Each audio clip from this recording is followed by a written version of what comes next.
یک پیاله چای.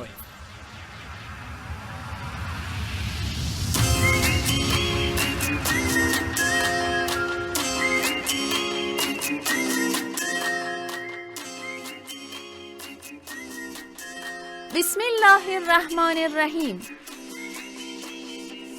به نام خداوندی بخشنده مهربان. سلام به همه هموطنان عزیزم. شما خواهران و برادران ارجمند، شما زحمتکشان و دوستداران خاکی وطن،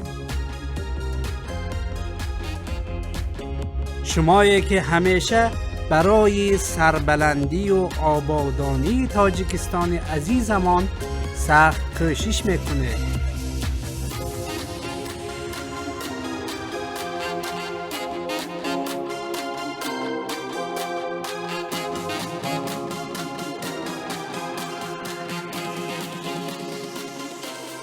دستانی پرهنری هر یکی از شما را بوسه می‌زنیم و برایتان از خداوند بهترین ها را طلب می‌کنیم.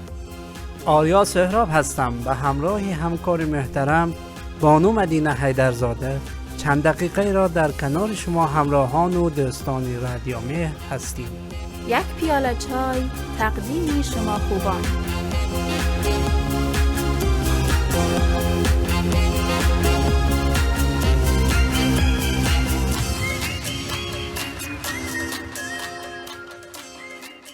امروز برابر با 10 ایون روز جهانی بزرگداشت هنرهای دستی است.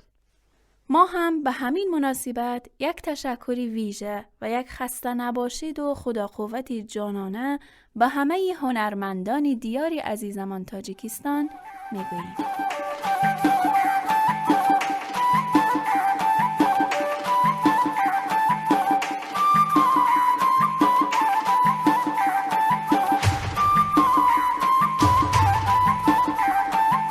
در روزگاری که انسان در انحصار ماشین و ابزار است و زندگی خود را با ماشین آلات می‌گذراند و جسم و جانش زیر سلطه این آهنپاره هاست، هنرهای دستی به روح آدمی جلا می‌دهد و با یادآوری گذشتگان و هویت ملی زمین ساز آرامش است.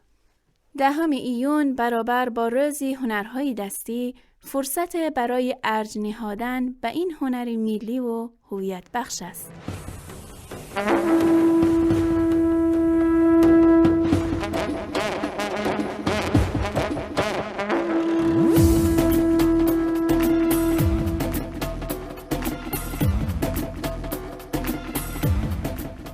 همانطور که می‌دانید تاجیکستان یکی از رنگارنگ ترین کشورهای دنیا از لحاظ فرهنگ و هنر است.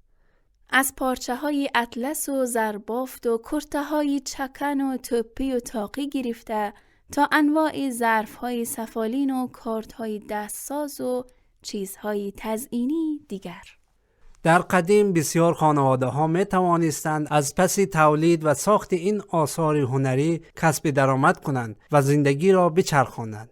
اما امروزه به دلیل ماشینی شدن زندگی و بالا رفتن انتظارات و احتیاجات زندگی کمتر کسی در این راه پایداری و مقاومت میکند.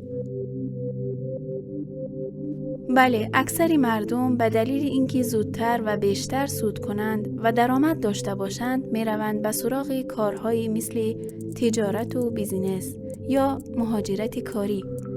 اما زمان تاجیکستان موفق و پیروز به پیش می رود که در کنار اقتصاد خوب و فعال به فرهنگ، هویت و تمدن غنی آن توجه شود.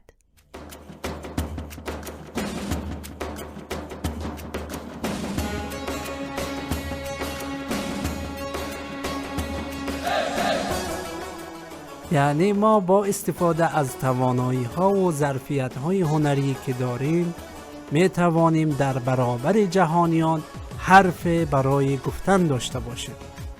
البته اگر هم مردم و هم دولت یکدیگر را یاری کنند.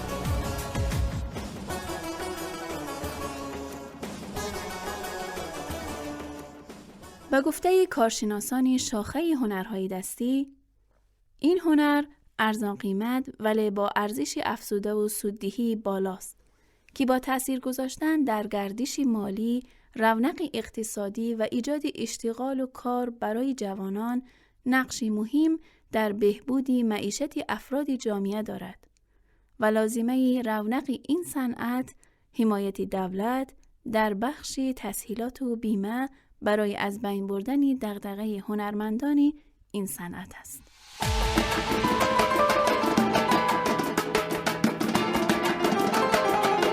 اما چند نکته مهم درباره هنرهای دستی و اینکه چیکار کنیم تا برای همه مردم جالب توجه و فایده اقتصادی داشته باشد. داشتن نوآوری در تولیدات صنایع دستی. مثال باید ببینیم که در حال حاضر چه نوع ظرف‌هایی، چه نوع پارچه‌هایی یا چگونه چیزهایی در بازار خواهان دارد. تلفیق هنر دیروز با علم امروز با حفظ اصالت هنر.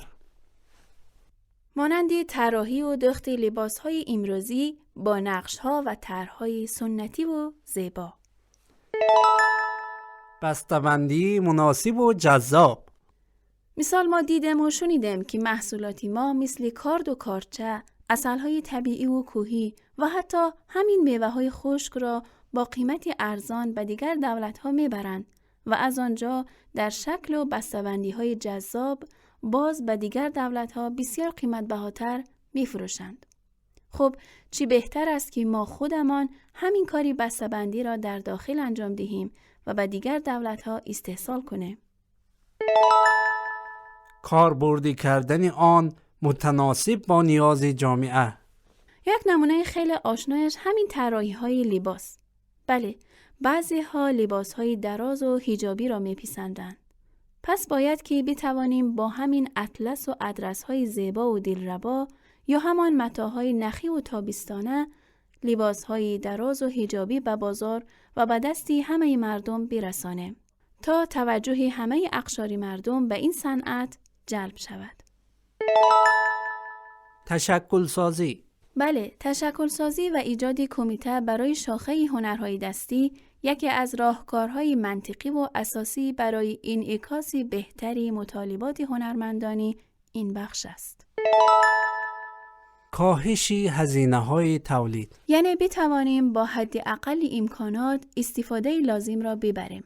البته باید توجه کنیم که هرگز کیفیت و باصفت بودن کارمان را قربانی تعدادی بیشتر یا سودی بیشتر نکنیم.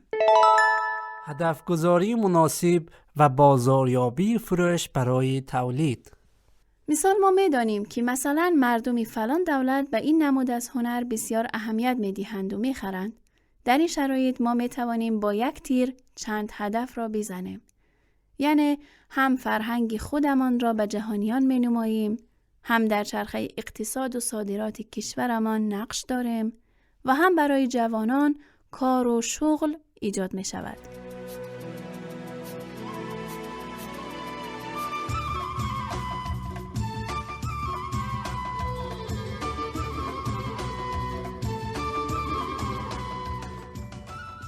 از میان هنرهای دستی بسیاری که داریم، هنر بافندگی پارچه تاجیکان به عنوان قومی که در امتداد بخش عظیمی جاده ابریشم قرار داشتند از دیرباز شناخته شده است.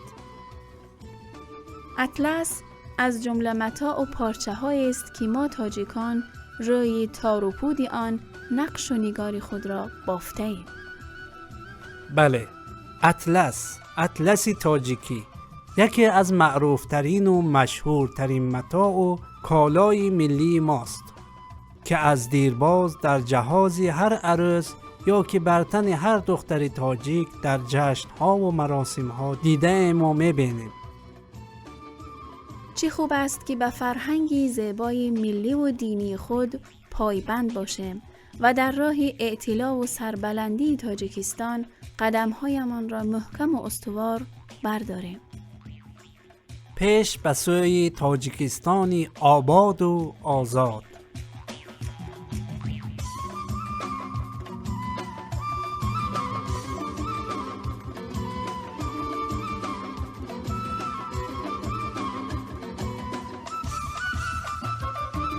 با تقدیم غزلی زیبا از شاعری گرانسنگ ابوالقاسم لاهوتی برنامه را به پایان برده و شما عزیزان را به خداوند بزرگ میسپاریم.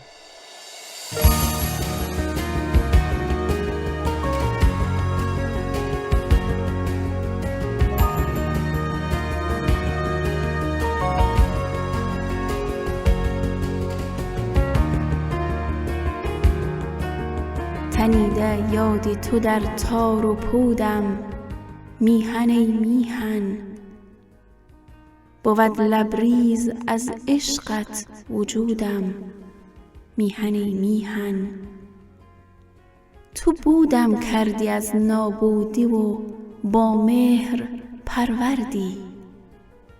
فدای نام تو بود و نبودم، میهن ای میهن. به هر مجلس، به هر زندان، به هر شادی، به هر ماتم، به هر حالت که بودم با تو بودم، میهن ای میهن. به دشت دل گیاه جز گلی رویت نمی روید. من این زیبا زمین را آزمودم، میهن ای میهن.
برای دریافت پادکست های بیشتر و برنامه های متنوعی رادیو مهر، ارمغان امید و آینده می توانید با واتساپ ما با شماره +90 531 623 0676 پیام دهید و با ما در ارتباط باشید. اینچنین در کانال یوتیوب و فیسبوکی رادیو مهر آبونه شده و ما را همراهی کنید. www.radiomehr.org